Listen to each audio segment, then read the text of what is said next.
Governor Joyce Laboso's death brings to the fore the human cost of cancer, but the disease is claiming even more lives in the country. It's now third in the list of killer diseases in the country. Gladys Gashanja joins us now and she puts these startling statistics into perspective. Gladys?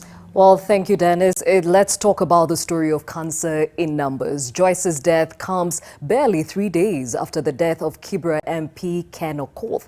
Now, here's some more disturbing numbers. A recent World Health Organization report published in 2018 and compiled by its International Agency for Research on Cancer lays out the scope of the cancer burden in Kenya. Now, let's take a look at these very key numbers that were also provided by KEMRI and the Eldoret Cancer Registries. Now, it tabulates that there were 47,887 new cancer cases in 2018. And now get this, out of those numbers, 32,987 people actually succumbed to cancer. Now, moving on to those numbers and looking at them from each sex, and in this case, the number of new cases among men within the same year was at 19,199, and for women, it was 28,688. Now, something to notice here, Dennis, is that the number of women affected by cancer is higher,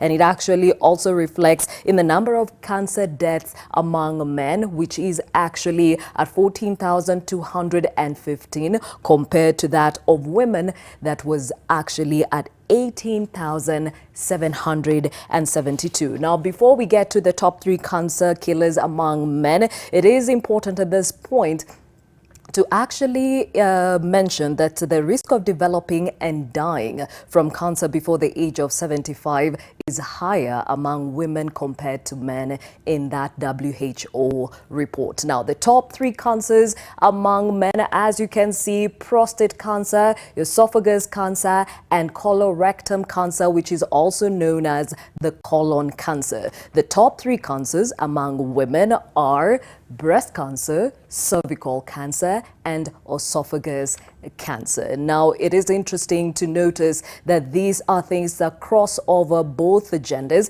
and esophageal cancer is the top killer in Kenya, ahead of cervical cancer, breast cancer, stomach cancer, and prostate cancers, with 4,354 deaths reported every year that are associated to esophageal cancer. Well, those are the numbers coming through from the WHO, and it is interesting at this point to have all those that are in the health sector sit up and pay attention, because cancer is real and the burden of the same is here with us. Dennis? Well, Gladys, very interesting but disturbing statistics there.